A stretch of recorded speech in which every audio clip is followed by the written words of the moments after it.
Hello everyone, मैं हूं शिवम द्विवेदी और आप देख रहे हैं अपना पसंदीदा चैनल ज्ञानोदय के गुरुजी। आज की इस क्लास में हम लोग क्या बात करने वाले हैं, सबसे पहले उसकी ही बात कर लेते हैं। तो इस क्लास में आज आप इस तरीके के कुछ विद्युत उपकरणों को जोड़ना सीखेंगे। इसका मतलब विद्युत परिपथ और विद्युत परिपथ का किरण आरेख बनाना सीखेंगे। साथ ही साथ कुछ ऐसे यहाँ पर टॉपिक्स लिखे हैं, कुछ ऐसे अवयव हैं जिनको एलिमेंट्स कहते हैं।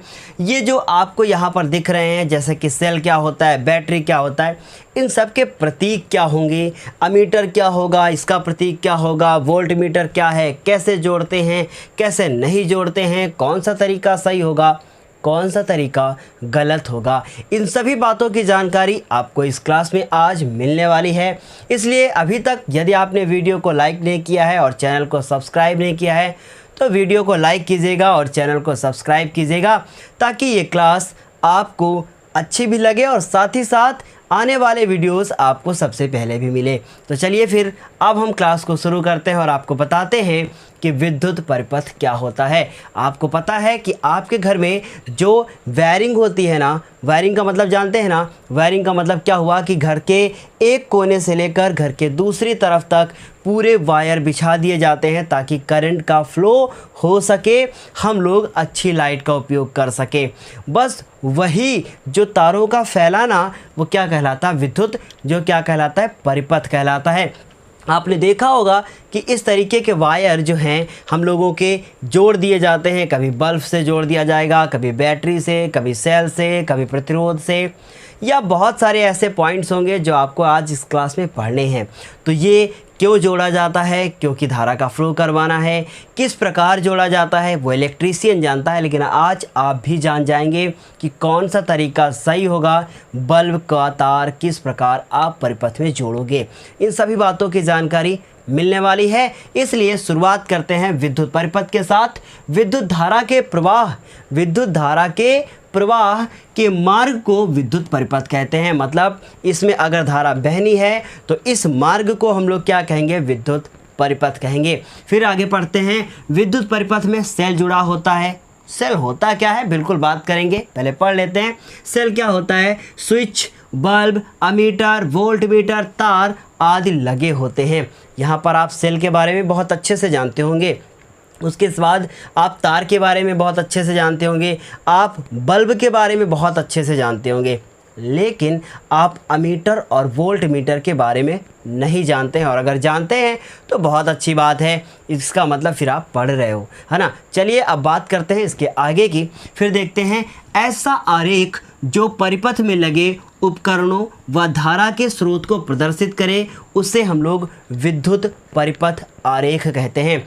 आपने देखा होगा कि इस प्रकार के डायग्राम बुक में बने होते हैं, जिनको आपको समझना थोड़ा सा कठिन होता है क्योंकि वो थोड़े से कम समझ में आते हैं। इस तरीके के डायग्राम ऐसे ऐसे कुछ बना होगा, इस प्रकार ऐसे बने होते हैं, फिर उसके बाद समझने में दिक्कत होती है।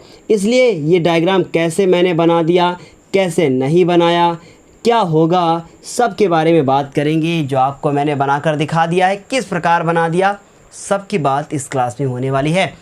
शुरुआत करेंगे सेल के साथ। विद्युत परिपथ आप समझ गए हैं कि एक ऐसा मार्ग जो धारा के प्रवाह को प्रदर्शित करे, उसे ही हम लोग क्या कहते हैं, विद्युत परिपथ कहते हैं। और सेल क्या होता है, देखिए ये डिफिनेशन तो इतनी ज़्यादा इम्पॉर्टेंट नहीं है, लेकिन जो आप ये प्रतीक पढ़ोगे ये सबसे ज़्यादा इम्पॉर्टेंट है, क्योंकि आप कोई भी डायग्राम बनाओगे तो इनका यूज़ करोगे और कैसे करोगे वो समझना है। आपने देखा होगा कि मार्केट से जो आप बैटरी खरीद कर लाते हैं, उस बैटरी में आपके दो सिरे होते हैं, एक सिरा धन सिरा होता है और एक सिरा ऋण सिरा होता है। ये धन होता है, ये ऋण सिरा होता है ना। इसका मतलब एक तरफ पॉजिटिव वाला वायर जो हम लोग जोड़ देते हैं और एक तरफ निगेटिव वाला। आप ऐसे वायर को ऐसे और ऐसे जोड़ देते हो, क्यों, यही करते हो ना। अब उसके बाद देखो, ये समझो कि जब इतनी बड़ी बैटरी इस परिपथ में दिखानी होगी तो कैसे दिखाओगे, समझना ज़रा ध्यान से। तो जो ये पॉजिटिव सिरा होता है इसको रिप्रेजेंट करने के लिए हम लोग कौन सी लाइन खींचते हैं, क्या करते हैं? देखिए सेल होता है, सेल का प्रतीक क्या होता है? मतलब एक बड़ी सी लाइन खींचोगे आप, एक छोटी सी लाइन खींचोगे, उसके बाद ये इधर ये जो लाइन गई है ये वायर को प्रदर्शित कर रही है। मतलब ये एक वायर इधर है, एक वायर इधर है, एक बड़ी लाइन एक छोटी लाइन। याद रखिएगा, एक बड़ी एक छोटी होगी। जो बड़ी होगी वो धन सिरा को प्रदर्शित करेगी और जो छोटी होगी वो ऋण सिरा को प्रदर्शित करेगी। क्यों? इतनी बात आपको समझ में आ गई कि जो मार्केट से आप सेल खरीद कर लाते हो उसका डायग्राम आप इस तरीके से बनाओगे, बड़ी लाइन की तरफ प्लस, छोटी लाइन की तरफ माइनस। अब बात करें कि बैटरी क्या होती है, तो बैटरी जो होती है वो सेलों का संयोजन होती है। मतलब कई सेलों को जोड़कर बैटरी बनाई जाती है। समझिए ज़रा इस बात को कि इसका डायग्राम किस प्रकार बनाओगे। देखो बहुत इंपॉर्टेंट क्लास है, इसलिए इसको अंत तक देखना है और समझना है, ठीक है। तो चलिए अब बात करते हैं बैटरी की। देखिए ज़रा ध्यान से, मैंने क्या कहा? सेलों का संयोजन। तो एक बड़ी लाइन, फिर एक छोटी लाइन, फिर उसके बाद एक फिर बड़ी लाइन, फिर छोटी लाइन, फिर बड़ी लाइन, फिर छोटी लाइन। आप चाहें तो आगे और कर सकते हैं। अभी इसको मैं पूरा बनाऊंगा लेकिन पहले समझा देता हूं। आप एक ये सेल खरीद के लाए मार्केट से, एक दूसरा सेल खरीद कर लाए मार्केट से, इसका ये धन सिरा और इसका एक ऋण सिरा। और मान लीजिए आप लोगों में से कोई वीडियो देख रहा है, सृजन ये वीडियो देख रहे हैं और सृजन क्या करते हैं, एक तीसरा सेल भी खरीद के लाते हैं। अरे कोई भी खरीद लाए, तो ये हमने क्या किया, ये एक तीसरा सेल ले आए और यहाँ से ये पॉजिटिव सिरा और ये निगेटिव सिरा ले लिया, ठीक है।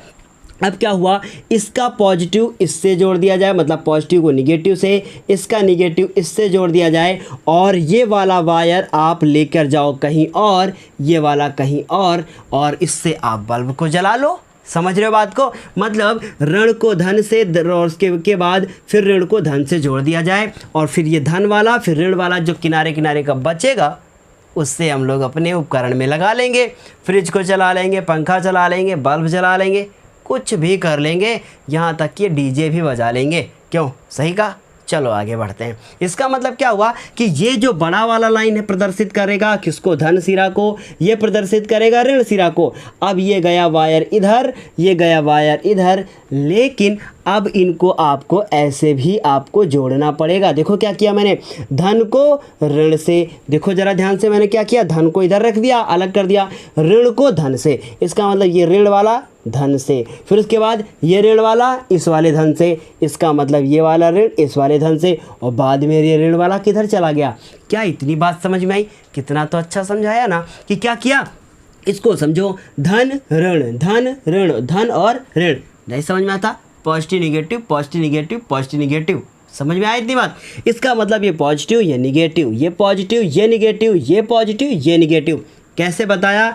इसका निगेटिव इसके पॉजिटिव से, इसका निगेटिव इसके पॉजिटिव से। हाँ, गलती मत करना सृजन तुम गलती मत करना कि इस बैटरी को घुमा दो, मतलब ऋण को ऋण से और धन को धन से जोड़ो। ऐसा मत करना वरना फिर कुछ प्रॉब्लम हो जाएगी। हो सकता है आपकी डिवाइस या बैटरी पूरी तरीके से ख़राब हो जाए। समझ रहे बात को?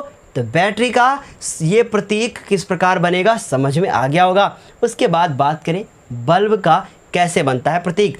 आपको पता है कि बल्ब कैसे बनता है? ज़रा मैं एक बार बना के दिखाऊं ज़रा बल्ब को। आपको पता है कि बल्ब ऐसे बनता है, ऐसे करते हो आप और ऐसे करने के बाद ऐसे करते हो, फिर यहाँ पर जो है आपका जो बल्ब की क्या लगी होती है, टोपी लगी होती है, फिर इधर एक पॉइंट होता है, इधर पॉइंट होता है और यहाँ पर ये ऐसे ऐसे ऐसे करके ऐसे ऐसे बल्ब बना होता है। क्यों? ऐसे ही तो बना होता है ना। चलो अब देखो कैसे बनाओगे। ऐसे बना सकते हो लेकिन बड़ा कठिन होगा, थोड़ा आसान बनाओ, है ना। तो बल्ब को देखो कैसे करोगे। ये बल्ब का गया वायर, फिर उसके बाद इसको गए ऊपर लेकर और ऐसे घुमाया, फिर ऐसे घुमाया, फिर ऐसे घुमाया और उसके बाद ऐसे लेकर चले गए। तो ये देखो कितना अच्छा लग रहा है देखने में। ऐसे प्रतीक लगेगा किसका? बल्ब का। क्यों? समझ में आई बात? ये बल्ब का हो गया। अब बात करें ये प्रतिरोध क्या लिखा है, इसके बारे में तो कभी सुना नहीं, डरा डरा सा लगता है। चलो देखो एक बार समझते हैं प्रतिरोध आखिर होता क्या है।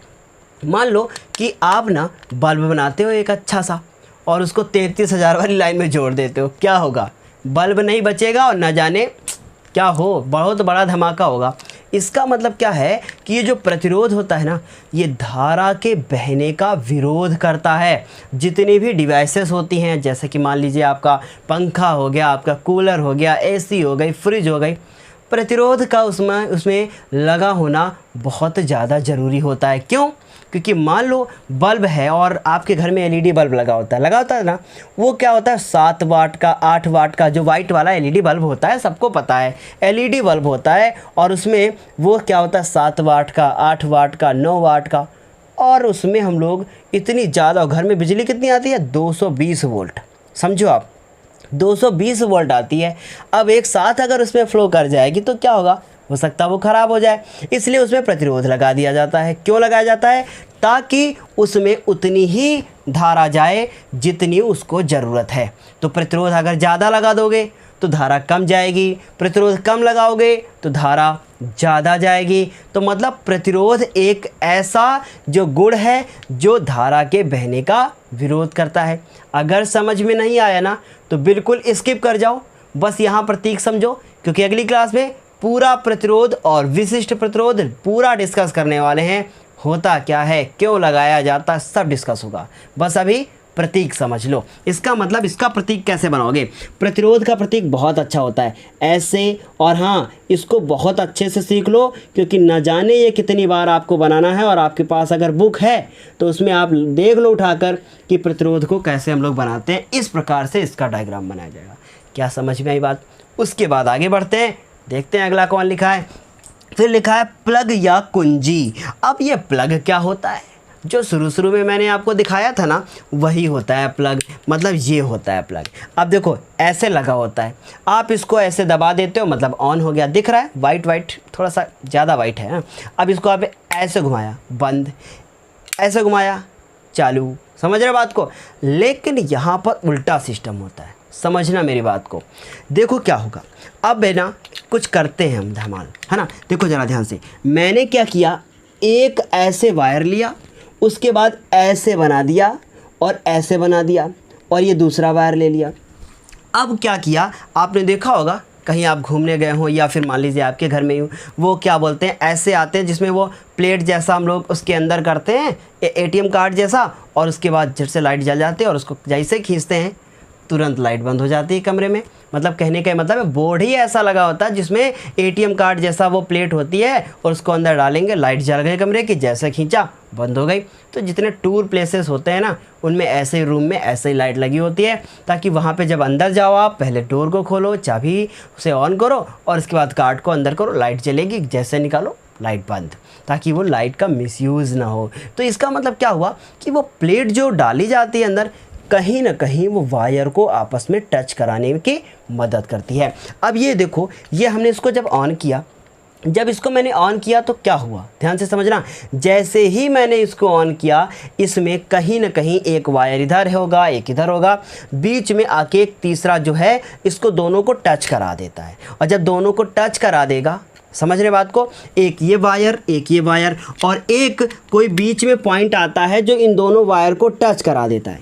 अगर इस पॉइंट को हम बनाएंगे, इसका मतलब स्विच जो है वो अब ऑन हो चुका है, और स्विच जब ऑन हो जाएगा तो इसका मतलब आप उसको बंद बोलोगे हिंदी में। ऑन का मतलब खुला होता है, लेकिन किताब में उल्टा सिस्टम होता है। बंद और खुले का मतलब समझो मेरी बात को।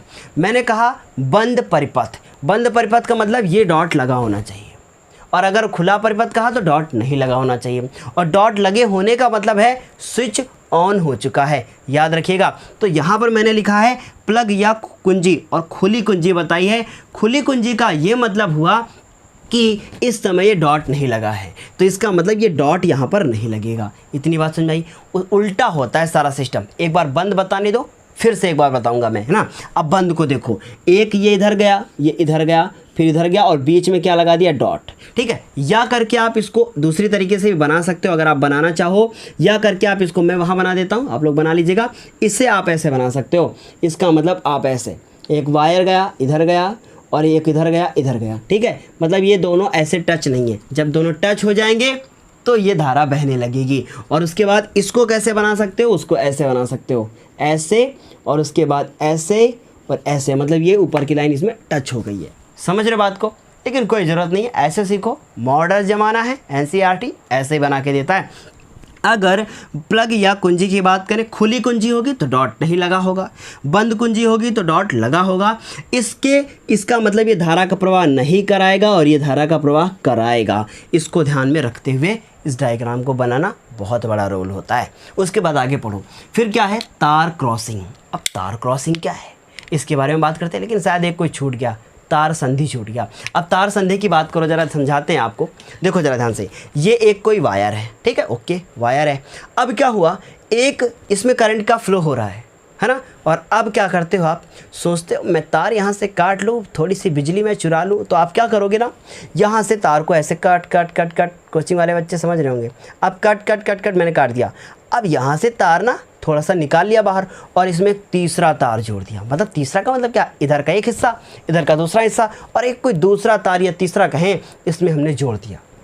क्या होगा, धारा उधर को बहने लगेगी, इधर भी बहेगी, हर तरफ बहेगी। क्यों, यही होगा ना। इसका मतलब ये हुआ कि अगर एक कोई सीधा तार जा रहा था और वो सीधे तार में हम लोग एक कोई तीसरा तार भी इसमें आके जोड़ दें, तो इसको हम लोग बोलेंगे तार संधि। क्या ये बात समझ में आ गई कि एक तार जा रहा था, दूसरा तार हमने उससे जोड़ दिया, तो दिस इज नोन एज तार संधि। इसको हम लोग बोलेंगे हिंदी में तो तार संधि बोलेंगे और कंजक्शन इसको बोलेंगे। समझ रहे मेरी बात को। अब उसके बाद बात करें तार क्रॉसिंग की, अंग्रेजी में भी तार क्रॉसिंग ही कहेंगे।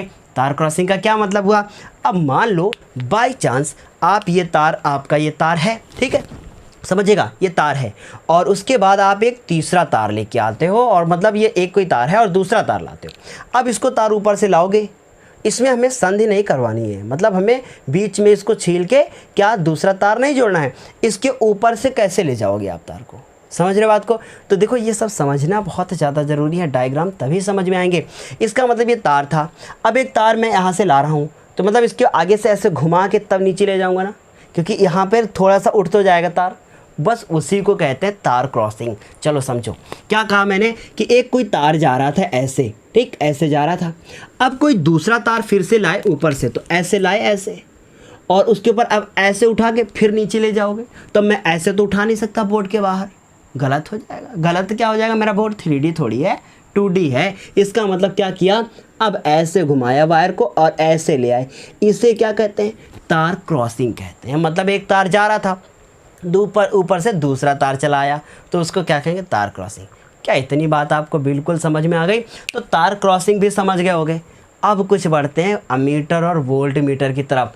इनको पहले थोड़ा सा समझ लो, उसके बाद हम इसके बारे में बात करें। देखो अमीटर का काम होता है धारा को मापना। ये क्वेश्चन मैं अलग से कराऊंगा, बिल्कुल अभी कराऊंगा। अगर मैं इसको विद्युत धारा पढ़ाते टाइम कराता, फिर कहता कि ये श्रेणी क्रम में जुड़ता है, फिर कहता मैं समांतर क्रम में जुड़ता है, तो सब ऊपर से चला जाता और सब लोग कहते हैं अरे सर जी तो पढ़ा ही नहीं पाते, उनको पता नहीं कहाँ से क्या क्या ले आते हैं। इसीलिए मैंने नहीं पढ़ाया कि श्रेणी समांतर आ जाएगा, फिर एकदम से सब श्रेणी समांतर में सब पता चला, आप ना बिल्कुल परपेंडिकुलर हो गए हैं, बिल्कुल लंबवत हो गए हैं ना, श्रेणी ने समांतर। चलो देखो, अच्छा अमीटर अब थोड़ा सा बता ही देता हूँ। अमीटर जो होता है वो विद्युत धारा की माप की गणना करता है, मतलब वो विद्युत धारा को मापता है कि कितने एम्पियर की धारा बह रही है। उसी प्रकार वोल्टमीटर क्या होता है, वोल्टमीटर मैंने पिछली क्लास में बताया था, है ना, कि अल्सांद्रो क्या वोल्टा के नाम पर इनका नाम पड़ा था। तो ये ना वोल्टमीटर का काम होता है विभवांतर को मापना। धारा का नाम होता है, धारा का काम क्या होता है, धारा का मतलब अमीटर का काम क्या होगा, वोल्ट मतलब अमीटर का काम धारा को मापना और वोल्टमीटर का काम विभवांतर को मापना, यही तो होगा। लेकिन एक बहुत बड़ा बेसिक सा अंतर होता है जो अक्सर एग्ज़ाम में 2 नंबर का पूछा जाता है। बहुत बहुत बहुत ध्यान से सुनिएगा इस बात को। अमीटर को विद्युत परिपथ में श्रेणी क्रम में जोड़ते हैं और वोल्टमीटर को परिपथ में समांतर क्रम में जोड़ते हैं। लिखने की ज़रूरत नहीं है, आगे मैं नोट्स में लिखवाऊंगा, बस आप समझ लो अभी कि श्रेणी क्रम में जोड़ते हैं और समांतर। अब श्रेणी क्या है, समांतर क्या है, इसके बारे में तो हम ज़्यादा बात नहीं करेंगे, लेकिन हाँ थोड़ा सा ज़रूर बताएंगे। लेकिन पहले ये समझ लो कि अमीटर का हम लोग प्रतीक कैसे बनाएंगे और वोल्ट मीटर का कैसे बनाएंगे, फिर श्रेणी समांतर की बात कर लेते हैं। ठीक है, चलो अमीटर को देखो ध्यान से। अब आपने देखा होगा कि घर में आपके समरसेबल का बटन मतलब बोर्ड लगा होगा, उसमें बड़ा सा कुछ गोल गोल बना होता है, सुई लगी होती है और ए लिखा होता है। अरे वही तो है अमीटर, ये नापता है कितनी धारा बह रही है। तो मतलब ये ऐसे बनता है, ए लिखा होता है, उसके बाद ऐसे गोल गोल गोल गोल बना होगा, फिर उसके बाद ये इधर जाएगा और ये इधर जाएगा। ये इसका पॉजिटिव चार्ज, ये इसका नेगेटिव चार्ज, ये है अमीटर। इसी प्रकार से वोल्ट मीटर होता है, तो V बना होगा, ये इधर होगा, ये इधर होगा, ये इधर होगा, ये प्लस होगा, ये माइनस होगा, ये वोल्ट मीटर हो गया। ठीक है, अब एक हम परिपथ बनाते हैं और उस परिपथ में ये सारी चीज़ों का यूज़ करते हैं। देखो ज़रा ध्यान से, एक बल्ब बनाया, ठीक है, बल्ब के बाद हमने अमीटर बनाया। मेरी इच्छा नहीं थी अगर अमीटर वहाँ पे बनाने की, तो मैं क्या करता हूँ, मैं इसको यहाँ से मिटा देता हूँ। ठीक, ध्यान से समझना। और यहाँ पर ये कुंजी है, अभी मतलब धारा नहीं बह रही, अभी सारा काम कर सकते, झटका नहीं लगेगा। थोड़ी देर बाद नहीं कर सकते, जब गोला बना देंगे अंदर ना तो फिर नहीं कर सकते, क्योंकि उसमें धारा बहने लगेगी, और धारा बहने लगेगी तो हम कर सकते हैं क्या, अरे छू लेंगे भाई, वो करंट मार देगी, अगले दिन से पढ़ाना भी बंद, दिक्कत हो जाएगी। समझो, ये हमने प्रतिरोध बनाया और इस प्रतिरोध को रिप्रेजेंट करने के लिए आर से डिनोट करते हैं। इसको आगे पढ़ोगे, रेजिस्टेंस अंग्रेजी में बोलते हैं। ठीक है, ये आपकी कुंजी हो गई, तो इसको अंग्रेजी में हम कुंजी लिख दें, की लिख देते हैं। ये आपका बल्ब हो गया, हिंदी में लिखिएगा भाई, ये बल्ब हो गया। उसके बाद देखो प्रतिरोध जोड़ दिया, कुंजी जोड़ दिया, अब बैटरी जोड़ो या तो सेल जोड़ो। देखो बैटरी जोड़ो है ना, क्योंकि बल्ब जलाना है ना, अरे सेल भी जोड़ो तब भी जलेगा। इसका मतलब हम लोग क्या जोड़े, हम लोग जोड़ते हैं इसमें बैटरी या सेल। तो बैटरी जोड़ो कि सेल, अब कैसे बताओगे, बैटरी जोड़ो सर जी। तो ये क्या हुआ, हमने प्लस सिरा बना दिया, ये निगेटिव हो गया, फिर उसके बाद इस निगेटिव को अगले वाले पॉजिटिव से, फिर उसके बाद ये हो गया निगेटिव, फिर इसको अगले वाले पॉजिटिव से और उसका निगेटिव, ऐसे ये ऐसे बना दिया। क्या समझ में आई बात, positive negative negative positive positive negative बना दिया। इसको क्या बोलोगे आप, बैटरी बोलोगे, मतलब ये बैटरी है ना। तो ये हो गया, यह बैटरी क्या होता है, बैटरी मतलब विद्युत का स्रोत है, इसी से तो धारा बहेगी, क्यों, सही कहा। उसके बाद देखो की बना दी, चाबी बना दी, अब सब कुछ बन गया है। और कुछ जोड़े क्या, देखो सेल में या बैटरी में से एक जोड़ना है, बल्ब जोड़ लिया, प्रतिरोध जोड़ लिया, कुंजी एक ही जोड़ना है, उसी को खोलना बंद करना है। फिर उसके बाद तार क्रॉसिंग दिखाने की कोई ज़रूरत नहीं है, हम एक ही बल्ब जला रहे हैं। फिर उसके बाद तार क्रॉस, अमीटर हो गया, अमीटर नहीं जोड़ा, चलो अच्छा अमीटर भी जोड़ लो अमीटर जोड़ दिया। ठीक है, अब यहाँ पर अगर हम लोग बात करें, देखो ध्यान से, यह मीटर जोड़ लिया, इधर हो गया। अब मीटर में प्लस माइनस बनाने की कोई आवश्यकता नहीं, सब ठीक है, ओके ठीक है, इतनी बात समझा गई। अब बात करें अगर वोल्ट मीटर जोड़ना पड़े तो कैसे जोड़ोगे। वोल्ट मीटर को जोड़ने का एक दूसरा तरीका, देखो जरा क्या ध्यान से, अगर वोल्ट मीटर जोड़ना पड़े, मान लीजिए यहाँ पे हम जोड़ना चाहते हैं, तो वोल्ट मीटर ऐसे आप जोड़ोगे, ऐसे वोल्ट मीटर के जोड़ने का ये तरीका होता है। मतलब कि वो ना समांतर क्रम में जुड़ेगा, धारा किधर से किधर बहेगी, धारा अब मान लीजिए आपने अब स्विच को ऑन कर दिया, ये बना दिया बिंदु, धारा यहाँ से चलना शुरू हुई, तो पहले यहाँ आई, यहाँ पहुँची, यहाँ तो बराबर आ ही रही थी है ना, यहाँ से स्विच ऑन किया तो इधर आ गई, क्योंकि स्विच तो यहाँ लगा है ना, वहाँ तो फ्लो कर रही थी। अब यहाँ आ गई, अब यहाँ से एमीटर में आई, फिर यहाँ गई, अब जैसे एमीटर में आई तुरंत अमीटर ने बता दिया भैया 5 एम्पियर की धारा बह रही है, बच के रहना। फिर उसके बाद ऊपर गई, प्रतिरोध में गई। प्रतिरोध में क्यों गई, क्योंकि बल्ब को कितनी धारा चाहिए वो प्रतिरोध डिसाइड करेगा, क्योंकि वही जो है डिसाइड करता है सब कुछ, प्रतिरोध ही सब कुछ डिसाइड करेगा कि कितनी धारा को बल्ब में ले जाना है, और बाकी को वो सब अंदर कर लेगा, सब वापस भेजता रहेगा बैटरी को, भैया तुम संभाल के रखो, हमको अपने बल्ब के पास जितनी भेजना है मैं उतनी भेजूँगा, मेरा बेचारा बल्ब है वो, है ना। चलो आगे लिखो, अब धारा को लेके गए, फिर ऊपर लेके गए, यहाँ पहुँची धारा, फिर ये बल्ब में गई, फिर आगे गई, फिर गई। अब जब धारा यहाँ पर पहुँची तो धारा ने सोचा मैं नीचे जाऊँ कि ऊपर जाऊँ, और जब ऐसा केस हो जाएगा तो उससे ही कहेंगे समांतर क्रम। देखो मैंने शॉर्ट में बताया, मैं साफ साफ कह रहा हूँ शॉर्ट में, अभी प्रतिरोध नेक्स्ट क्लास में पढ़ाऊँगा तब अच्छे से बताऊँगा कि क्या होता है समांतर और क्या होता है श्रेणी, उसके निगमन है श्रेणी और समांतर क्रम में प्रतिरोधों का संयोजन, बहुत मस्त पढ़ाने वाला हूँ, बस आप जुड़े रहो, ठीक है। तो अब क्या हुआ, ये वोल्ट मीटर हो गया। अब धारा ना यहाँ से चली और फिर से यहाँ आई, यहाँ भी गई, यहाँ भी गई, यहाँ भी गई, दोनों तरफ गई, और फिर आके इस पॉइंट पे मिली, फिर आगे नीचे बैठे आ गई। इसका मतलब क्या हुआ, जितनी धारा यहाँ से निकली थी उतनी ही धारा वहाँ पे वापस हो गई, ठीक है। अब कुछ लोग सोच रहे होंगे धारा तो बल्ब को जला रही थी तो वो तो ख़त्म हो जानी चाहिए, वो तो कैसे बच गई? देखो ज़रा ध्यान से, धारा कभी समाप्त नहीं होती है, ध्यान से समझना। धारा ऐसे बहती है, इसको ऐसे समझो। ये मान लो ये बैटरी है मेरी इसमें ना आपको पता है कि धारा क्यों बहती है, क्योंकि इलेक्ट्रॉन बहते हैं, आपको पता है। अब क्या हुआ, ये एक पाइप है और ऐसे ऐसे ऐसे ऐसे ऐसे ऐसे ऐसे इधर को ऐसे जा रहे। अब इलेक्ट्रॉन क्या हो रहा है, ध्यान से समझना। इलेक्ट्रॉन तो जा रहे थे इधर, ऐसे जा रहे थे, तो धारा उधर से आएगी। तो इलेक्ट्रॉन ना यहाँ से जाते हैं, फिर उसके बाद इनकी जगह खाली हो जाती है। जैसे ही इलेक्ट्रॉन एक निकलता है, तुरंत पीछे से फिर इलेक्ट्रॉन आ जाता है। तो इतना सब कुछ ना पढ़ो, इतना पढ़ोगे तो समस्या हो जाएगी। मतलब इतना पढ़ो कि बस मेरा काम चल जाए। काम चलना है, टॉपर बनना है, और टॉपर इतने में 100% बन जाओगे। लिख के रख लो, जितना पढ़ा रहे हैं बस उतना पढ़ते रहो, इसके अलावा कुछ पढ़ने की कोई आवश्यकता नहीं है। अगर एग्ज़ाम में ना आए तो फिर जो आप कहोगे वो करने के लिए हम तैयार हैं, लेकिन बस आप पढ़ते रहो, ठीक है। जितना पढ़ा दे उतना पढ़ते रहो। जितने डायग्राम मैंने आपको बताए हैं सेम ऐसे ही डिट्टो अपनी कॉपी पे छाप लेना। उसके बाद इसको बना लेना जैसे मैंने बनाया है, और इसके नीचे लिख देना विद्युत परिपथ का किरण आरेख। क्या लिख दोगे? विद्युत परिपथ का किरण आरेख। बस इतना लिखने के बाद चुपचाप कॉपी को बंद करना और उसके बाद नेक्स्ट डे पढ़ना शुरू करना। और अगर फिर भी समझ में ना आए तो मेरे व्हाट्सअप नंबर पे तुरंत मैसेज करना कि सर जी अब ये हमको टॉपिक समझ में नहीं आ रहा है, अगली क्लास में आप डिस्कस कर दो। अच्छे से हम डिस्कस कर देंगे। अब हम अपनी इस क्लास को करेंगे समाप्त, अगली क्लास में फिर मिलेंगे। तब तक के लिए धन्यवाद। और हाँ, वीडियो को लाइक नहीं किया है तो वीडियो को लाइक कीजिएगा, चैनल पे नए हैं तो चैनल को सब्सक्राइब कीजिएगा। बहुत जल्द ही 1000 सब्सक्राइबर को हम कंप्लीट करने वाले हैं, और साथ ही साथ 200 वीडियो मैं भी बना चुका हूँ अभी तक। सोच लीजिए आप कि 200 वीडियो और 1000 सब्सक्राइबर, नाइंसाफ़ी। इसलिए चैनल को सब्सक्राइब कीजिए और सपोर्ट कीजिए, अपने दोस्तों के साथ इसको शेयर किया कीजिए ताकि लाइव आऊँ और आपको अच्छे से पढ़ाऊँ। चलिए फिर धन्यवाद, और फिर मिलते हैं अगली क्लास में विद्युत प्रतिरोध टॉपिक के साथ।